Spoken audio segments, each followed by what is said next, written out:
Welcome back. Let's quickly go back to the Asian screens and see how the picture is over there. Markets are actually quite negative. One has to concur with that. Look at that. Taiwan's down quite a bit. Hang Seng is down. Japan's down 2%. So the whole fear on what's coming 2nd April, given the trailer that we've seen with the auto tariffs, that's definitely weighing on markets' mind. A lot of these countries and economies are exporting countries, obviously. So we'll watch out for that. Let's see if India can be an outlier. Yesterday, of course, we were bucking the trend. Let's see if that repeats. We do have, I think, Siddhartha Khemka now joining in to take a couple of questions on the fundamentals. Siddhartha, great to have you on. I want to start with the defense names because true to form, Q4 has been good. It's been orders after orders. Yesterday, it was the turn of Force Motors and Mahindra. They'll be supplying some vehicles for the army. So tell us, would you still play the defense theme? And if yes, then through which stocks? Yeah, good morning. So I think overall, we continue to remain positive on the defense space. Mainly driven by the continued order inflows and the focus of not only Indian government, but now we are seeing a lot of shift globally towards increasing defense spend. So Europe is now increasing defense spends. A lot of other countries would be doing that. And Indian defense companies are benefiting from the India's government's increased defense expenditure, as well as there is a huge export potential. Because we are setting up a lot of facilities, we are tying up, there is a technology transfer that is happening, and to meet its year-end targets, the government is giving out orders before the 31st March deadline. So that is also giving improved visibility. Post the correction, some of the valuations have become comfortable. So we like some of the market leaders in the respective space. For example, in the electronics space, Bharat Electronics consistently is getting orders, valuations around 30-35 times looks attractive. Earnings visibility of 20% plus, that's also pretty strong. In aviation, we like HAL, and in the shipyard as well as the Navy, you can say the defense shipyards, Mazagon Dock, which is the market leader, it is developing some of the world-class submarines. So I think these three companies would be the best suited to play the Indian defense space. Okay, all right. Hi, Sid.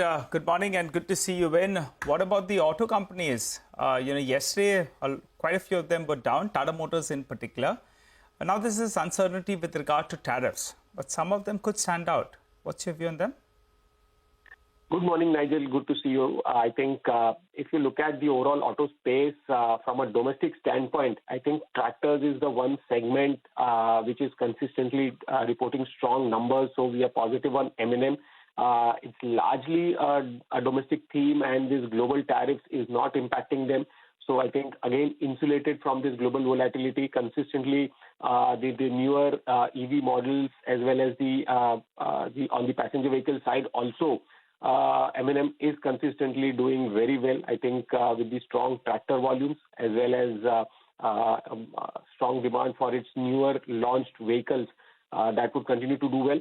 Tata Motors is the biggest, which will get impacted. About 20-22% of its JLR business comes from US, which is out of Europe. So I think sentimentally that would be a weak point.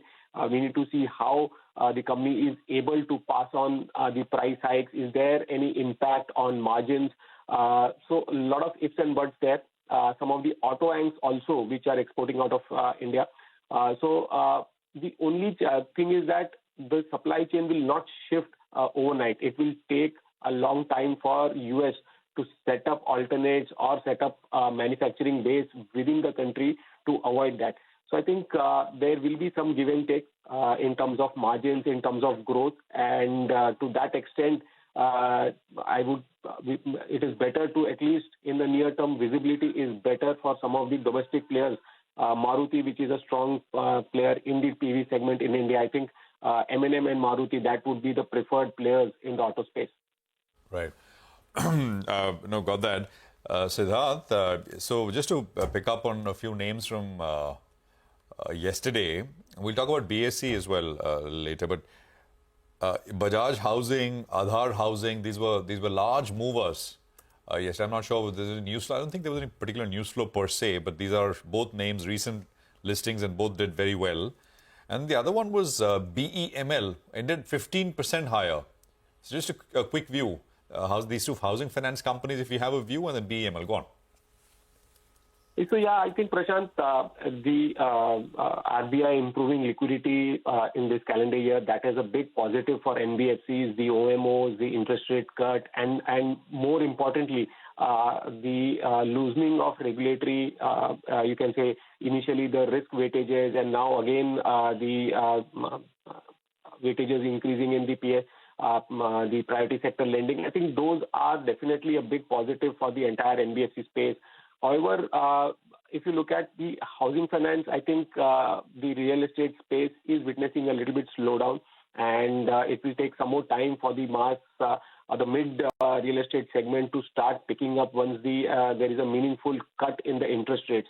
What we are positive on within the NBFCs, we believe the consumer financing or the consumer lending companies will see a sharper recovery. Some of the vehicle finance companies that could see recovery. So we like Bajaj Finance and Shriram Finance within the NBFC space.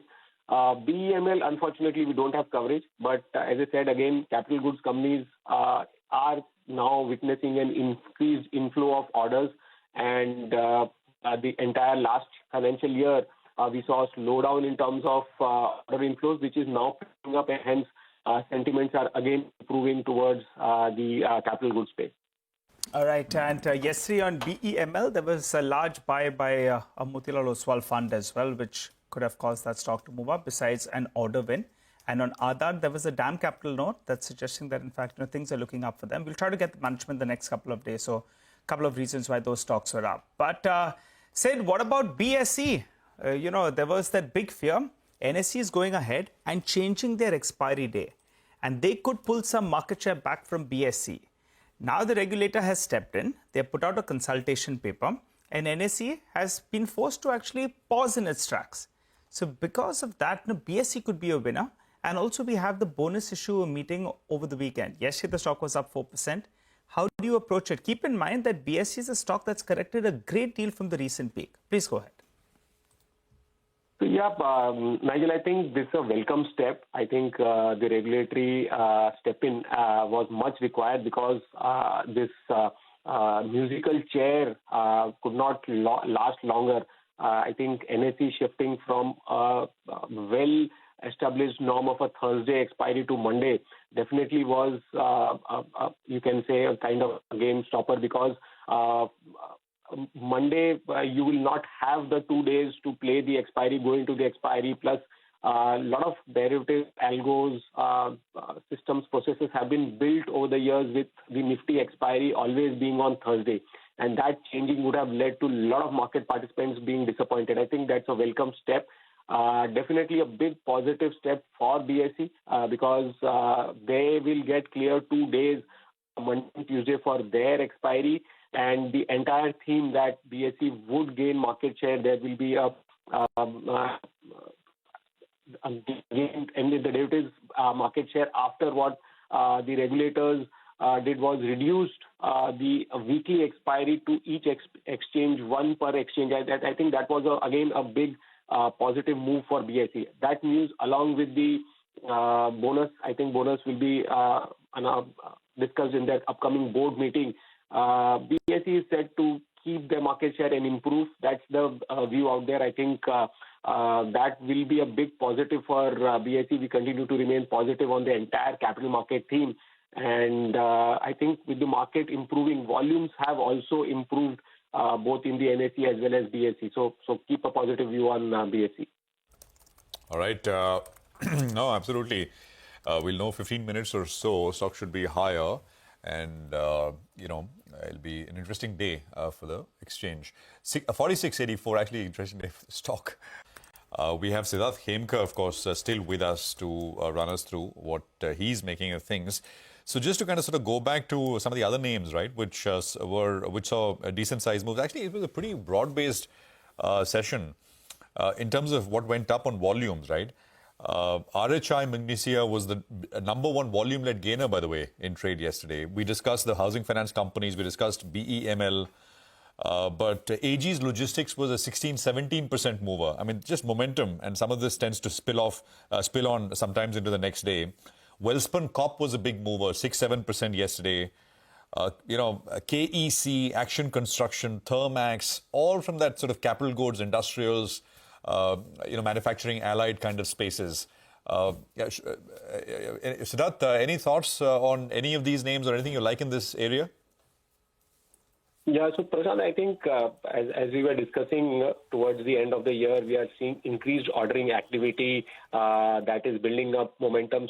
Capital goods stocks corrected even before we saw the market correction, and that was because of A, valuation concern, and B, the entire capex theme taking a backseat. And now with the growth coming back, I think, and valuation being attractive, that's one space where we are seeing sector rotation coming back, and a lot of companies looks interesting. Obviously, some of the larger ones, for example, the L&T, Siemens, ABB, these are our preferred picks within the capital goods space. What also looks interesting is a small company named Kirloskar Oil Engines, where we are seeing a lot of, so the stock price had corrected, but I think demand is pretty strong. The transition to the new CPCB norms and so the power genset demand is improving. So that's one space where we believe companies like Kirloskar Oil could continue to report strong earnings growth of 20% plus, and valuations at about 18-20 times looks pretty attractive. So that's one stock where one can continue to look for within the mid and small cap space in capital goods. So we have a buy rating and a target price of 11.50 on Kirloskar Oil. All right. Sid, thank you very much. Good speaking with you. Appreciate your time here on CNBC TV18. So Kirloskar Oil is the pick there.